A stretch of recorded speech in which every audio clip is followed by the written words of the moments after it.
सुधा समाधान।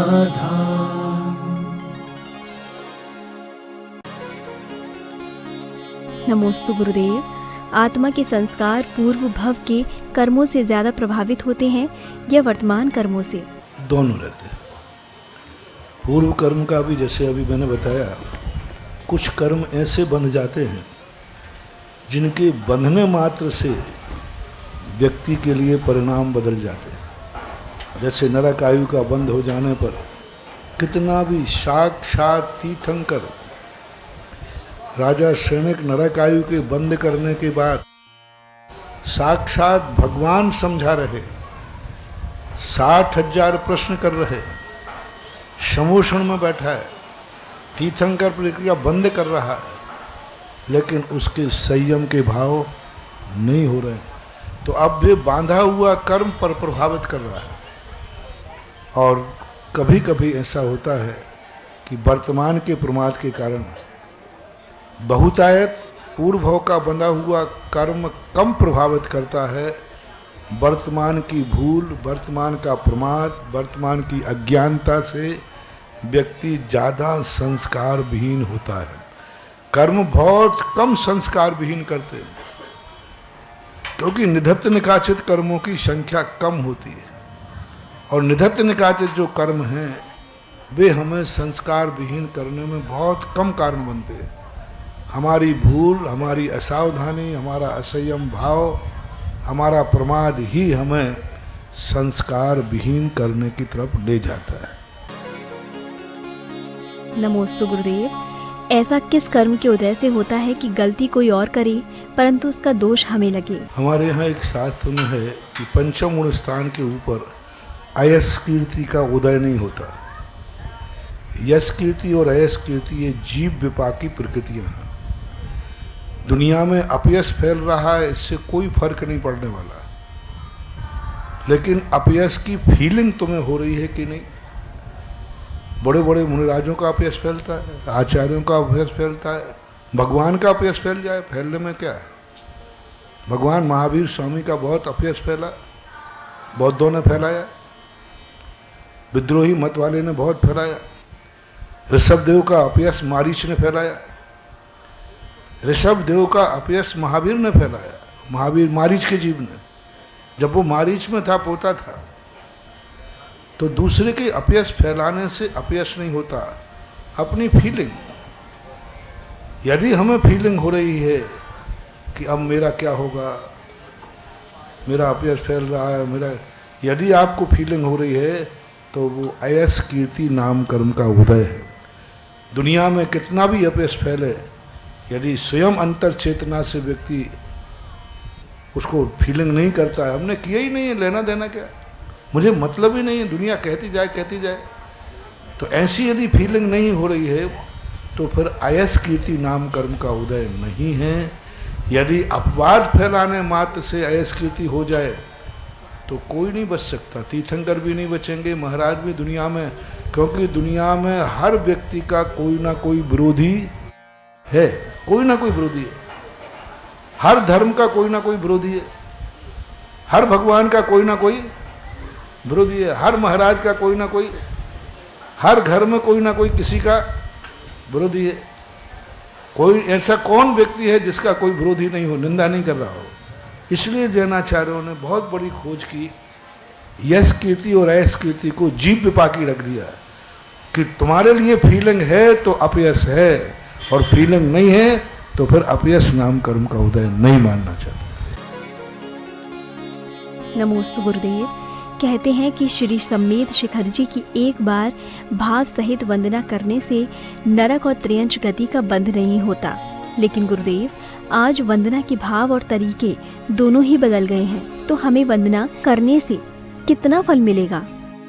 भाव सहित बंदे जो कोई, ताहे नरक पशु गति नहीं हुई।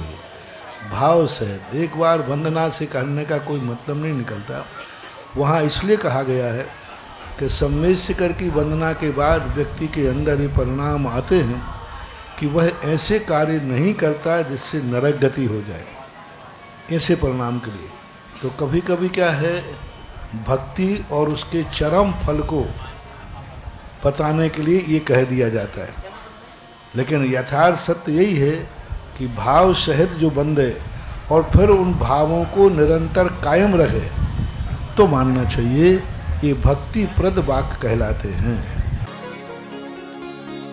नमोस्तु गुरुदेव, विभाव स्वभाव का क्या आशय है? जहाँ तक स्वभाव की बात है, विभाव स्वभाव, वहाँ स्वभाव का अर्थ है शक्ति। यदि किसी वस्तु में विभाव रूप परिणमन करने की शक्ति नहीं है तो वो कैसे परिणमन करेगा? जीव में राग द्वेष करने की शक्ति है तो वहाँ स्वभाव का अर्थ है योग्यता। पूज्य जयसेन स्वामी ने पंचास्तिकाय की टीका में लिखा है कि संसारी प्राणी का आत्मा का राग द्वेष करना स्वभाव बन गया है।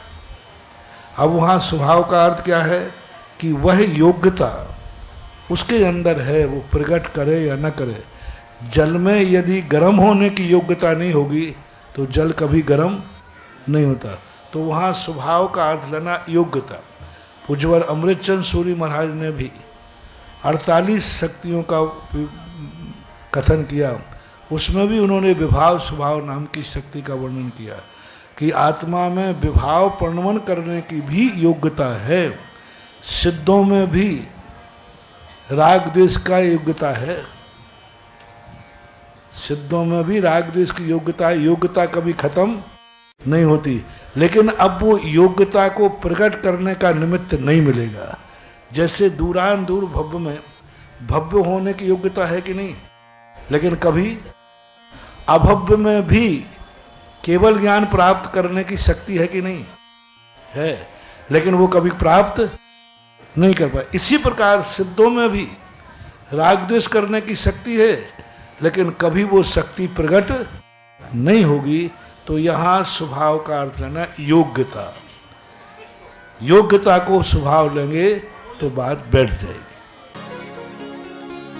नमोस्तु गुरुदेव, बहुबीजीय फल किसे कहते हैं?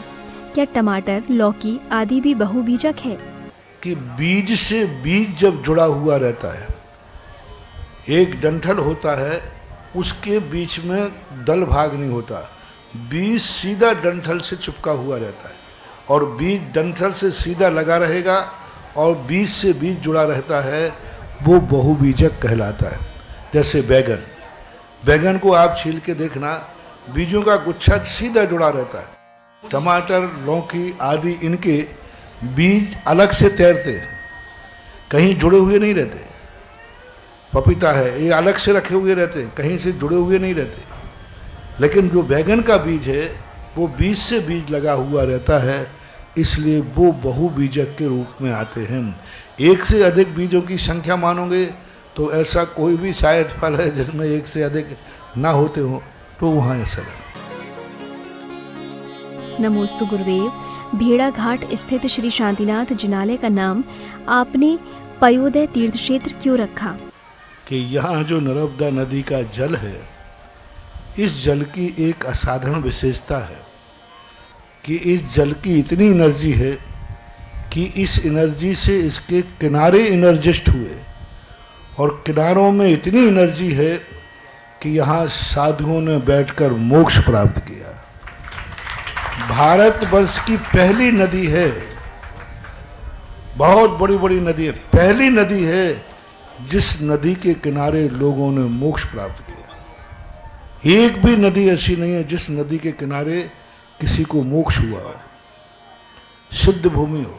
सारी नर्मदा का किनारा 2 चक्री 10 काम कुमार सिद्धवरकूट, बड़वानी से इंद्रजीत अरु कुंभकर्ण, नेमावर से सब जगह जगह से आदि कुमार।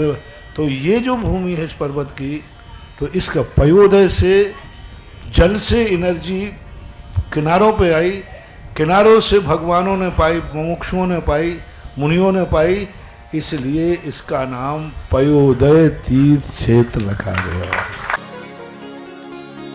नमोस्तु गुरुदेव, अनुबद्ध केवली किसे कहते हैं? अनुबद्ध केवली का अर्थ होता है एक केवली को मोक्ष हुआ, उसी दिन पूरा दिन निकल ना पाए पूरा, उसी दिन दूसरे को केवल ज्ञान हो गया। महावीर स्वामी को मोक्ष हुआ, उसी दिन दोपहर में गौतम गणधर को केवल ज्ञान हो गया। गौतम गणधर को केवल ज्ञान हुआ और वहाँ सुधर्म स्वामी को केवल ज्ञान हो गया। सुधर्म स्वामी को मोक्ष हुआ, उसी दिन जम्मू स्वामी को केवल ज्ञान हो गया। तो ये अनुबद्ध केवली कहलाते हैं। इनके समोषण रचना नहीं लगती, क्योंकि अनुबद्ध केवली कभी तीर्थंकर नहीं हो सकते। तीर्थंकर कभी अनुबद्ध नहीं हो सकते, क्योंकि तीर्थंकर उसी दिन उनको केवल ज्ञान हो को और दूसरे को केवल ज्ञान हो उसी क्षेत्र में। अन्य क्षेत्रों में तो हो सकता है, तो अन्य क्षेत्रों की अपेक्षा अनुबद्धता नहीं है, उसी क्षेत्र की अपेक्षा। तो तीर्थंकरों में अनुबद्धता नहीं होती, इसलिए समोषण तो नहीं रचेगा, लेकिन अनुबद्ध केवलियों का गंध कुटी हो सकती है। गौतम गणधर ने कई वर्षों तक उपदेश दिया, जम्मू स्वामी सुधर्म स्वामी ने भी कई वर्षों तक उपदेश दिया गंध कुटी के माध्यम। नमोस्तु गुरुदेव। जीव विपाकी और पुद्गल विपाकी की क्या पहचान है ना? जिसका कर्म पुद्गल के आश्रित मिलता हो, जैसे मनुष्य गति है, अब ये शरीर के आश्रित है। औदारिक नाम कर्म है, ये शरीर के आश्रित, ये पुद्गल विपाकी कहलाते हैं, क्योंकि पुद्गल में ही देखा जाता है।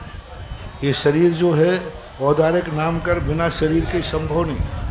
और जीव विपाकी अर्थ बाहर से नहीं दिखता, किसी नौ कर्म के माध्यम से पकड़ में नहीं आएगा, अंदर फीलिंग से आता है, वो जीव विपाकी है। और जो कर्म नौ कर्म पुद्गल आदि शरीर आदि नौ कर्म के माध्यम से पकड़ में आता है, वो पुद्गल विपाकी कहलाता है। नमोस्तु गुरुदेव। मंदिरों में एकांतवादियों के शिविर लगने पर कमेटी कुछ नहीं कहती, और यदि हम विरोध करते हैं तो वह कहते हैं कि तुम सामाजिक एकता को भंग कर रहे हो। तो गुरुदेव, ऐसे में हमें क्या करना चाहिए? देखो, अब एकांतवादी कमेटियों को अब इतने के बावजूद जागरूक नहीं हो रहे हैं। एकांतवाद को इतने सालों से तुम लोग झेल रहे हो और सब कुछ खुलासा हो चुका है। उनकी धारणाएं जितनी हैं वे सब संत श्रोवणी आचार्य विद्यासागर महाराज जैसे साधु ने सारे जगत को प्रैक्टिकल करके उनकी धारणाओं को मिथ्या कर दिया है। अब भी तुम लोग नहीं चेत रहे हो तो क्या ले दीपक कुएं पड़े। अब भी तुम एकांतवादियों से नहीं चेत रहे हो तो तुम्हारी होनहारी खोटी है। मिथ्या दृष्टियों के शिविर लगाकर मिथ्या दृष्टि बनोगे, क्योंकि स्पष्ट कुंदकुंद स्वामी ने कहा, बहुत बड़ी चीज, पूरे शास्त्रों में कुंदकुंद स्वामी ने जो मिथ्यात्व की परिभाषा बनाई वो गजब की बनाई। सारे दुनिया के आचार्यों ने जो परिभाषाएं बनाई वो कहें खोटे देव, खोटे साथ, खोटे गुरु को जो मानता है वो मिथ्या दृष्टि है। लेकिन कुंदकुंद स्वामी ने तो ऐसी परिभाषा बनाई कि जो पंचम काल में यथाजात दिगंबर मुद्रा को देख करके नहीं मानता है वो मिथ्या दृष्टि है। बताओ कितनी विचित्र परिभाषा है। ये परिभाषा और कहीं तुम्हें देखने हो, और कुंदकुंद स्वामी ने पूरे साहित्य में कहीं मिथ्यात्व की परिभाषा नहीं बनाई, और बनाई तो क्या कही, सहज उपपन्नम रूपम दट्टूनम जो न मन्ये मत्सर्य सो संजम परिवन्नो मिच्छा इट्ठी हवई जीवो। ये परिभाषा कुंदकुंद की है कि जो यथाजात मुद्रा को देख करके भी जान रहा है कि पंचम काल के अंत तक मुनि महाराज होते हैं, मुनियों का अस्तित्व है, उसके बाद भी नकारता है। कुंदकुंद स्वामी कहते वो मिथ्या दृष्टि है। अब तुम ऐसे मिथ्या दृष्टियों के शिविर लगा रहे हो, मूक बन के देख रहे हो, तो जो मूक बन के देख रही है वो कमेटी भी मिथ्या दृष्टि है, क्योंकि हमारे यहाँ मिथ्यात्व मानना और मिथ्यात्व का समर्थन करना। इसलिए कमेटियों को जागरूक होना चाहिए, दो टूक कहना चाहिए कि आचार्य जैसे महाराज ने श्रमण संस्कृति की चर्या को साक्षात जी करके दिखा दिया। अब तुम एकांतवादियों का यहाँ प्रोपोगंडा चलने वाला नहीं है। शिविर नहीं लगाओ तो अच्छा है, लेकिन गलत मत रहो। भूखा रहने में जहर मिला युक्त भोजन करने की अपेक्षा एक दिन भूखा सो जाने में कोई आपत्ति नहीं है। श्रमण संस्कृति का नाम ही अपर नाम जैन धर्म है। नमोस्तु गुरुदेव। 99 कार्य अच्छे करने के बाद भूलवश यदि व्यक्ति से कोई गलत कार्य हो जाए तो लोग उस गलत कार्य को ही क्यों याद रखते हैं? कि एक व्यक्ति ड्राइवर ने रात भर गाड़ी बहुत अच्छी चलाई, बहुत बढ़िया चलाई, कहीं उसने गड़बड़ नहीं किया, मात्र 1 किलोमीटर घर रह गया था, सुबह सुबह 5 मिनट 5 सेकंड को झपकी आई और गाड़ी खाई में गिर गई, तो बोलो उसे 5 सेकंड का निंदा करना चाहिए कि रात भर की गाड़ी चलाई की प्रशंसा? अब वो 5 सेकंड की जो उसको डांट पड़ी तो वो कहता 5 सेकंड चूक गया तो डांट रहे, रात भर सही चलाई तो? अरे वो 5 रात भर का सही चलाना 5 सेकंड में तो चलाना और नहीं चलाना बराबर हो गया। तो बताओ 5 सेकंड की निंदा करोगे आप और कहोगे उस समय गिर गए, कोई बात नहीं, 5 सेकंड को तो छो जाता ड्राइवर, कोई बात, सो जा बारे वीर। ऐसे ही होता है। कभी कभी क्या होता है, व्यक्ति साल भर बहुत अच्छी पढ़ाई करता है, स्कूल जाता है, मास्टर को भी सब मालूम है कि इसको सब कुछ याद है, लेकिन पेपर के दिन वो बुखार आ गया, पेपर देने नहीं जा पाया, तो उसको पास का सर्टिफिकेट मिलेगा कि फेल का? बस यही सिद्धांत लोक व्यवहार में है, यही सिद्धांत यहाँ पर है कि सारे गुण अच्छे करता है, एक गुण ऐसा दुर्गुण हो जाता है कि वो 99 गुणों पर पानी फेर देता है। एक मछली सारे तालाब को गंदा कर देती है, ऐसे मुहावरे। अब सारी मछलियाँ ठीक हैं, लेकिन एक मछली गंदी ने सारे तालाब को गंदा, तो ऐसा मानना चाहिए। नमोस्तु गुरुदेव। रिद्धि और सिद्धि में क्या अंतर है? रिद्धि वह स्वाभाविक आत्मा की परिणति है जो आत्मा के क्षयोपशम से प्रकट होती है, जो ज्ञानावरणी दर्शनावरणी आदि कर्मों के क्षयोपशम से प्रकट होती है। जो रिद्धियाँ नियम से भावलिंगी मुनिराजों को ही होती है, भावलिंगियों में भी और विशेष मुनिराजों को ग्रहण, मुनियों के अलावा किसी को नहीं होती। सिद्धि औदैहिक भाव है, सिद्धि कर्म के उदय से होती है। यदि पुण्य कर्म का उदय है और सिद्धि पराधीन होती है, सिद्धि में दूसरे को सिद्ध किया जाता है, दूसरे को बस में किया जाता है, दूसरे को बस में करके अपना काम कराना ये सिद्धि कहलाती है। इसलिए जैन दर्शन में सिद्धि के लिए मुनिराजों को मना है। रिद्धि में कोई दूसरे से काम नहीं कराया जाता, स्वयं के अंदर ऐसी शक्ति प्रकट हो जाती है कि वह कार्य अप्रत्याशित कार्य उसके स्वतः होने लग जाते हैं। ऐसा सुधा समाधान